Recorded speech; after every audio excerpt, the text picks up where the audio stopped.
Hello, this is Mark with Bailey Software. This tutorial will demonstrate how to track investments in multiple currencies. Here we have two sub-portfolios, TD Ameritrade and exchange rates.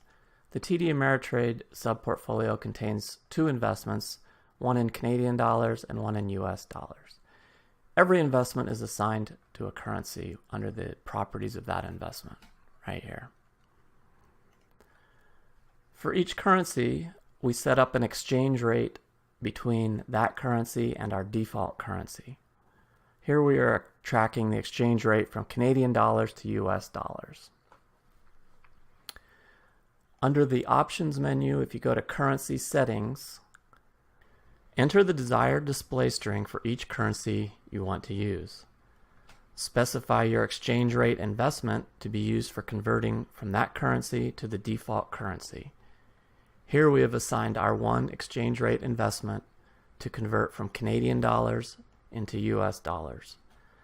The daily recorded closing price of the exchange rate investment is used as the daily exchange rate.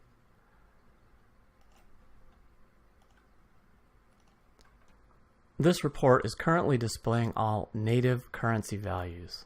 You can see the Canadian investment is displayed in Canadian dollars and the US investment is displayed in US dollars. To display everything in our assigned default currency, turn on View Exchange Rate Adjusted. And you can see that now everything is shown in our default currency of US dollars. So both the Canadian investment and the US investment are being displayed in US dollars. The exchange rate used was the closing price of our exchange rate investment on the ending report date of 8/17/18.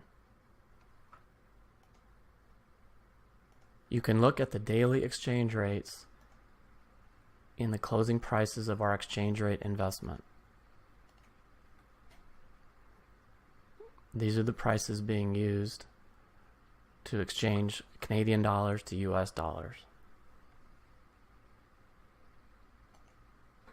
In this tutorial, we've shown how to use an exchange rate investment to convert between a non-default and default currency. We've shown how to display data in either native currencies or exchange rate adjusted to the default currency.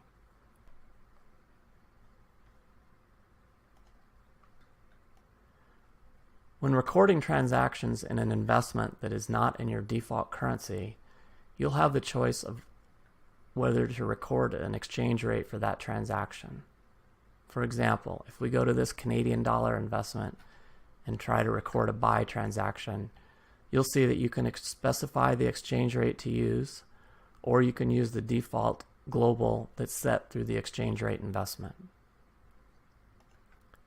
In addition to what we've covered here today, there are also currency templates that you can set up. Currency templates allow you to use more than one default currency so that you can see all your investments converted into any number of default currencies. To read more about this, press this Help button and view the information in the online help. Thanks for watching.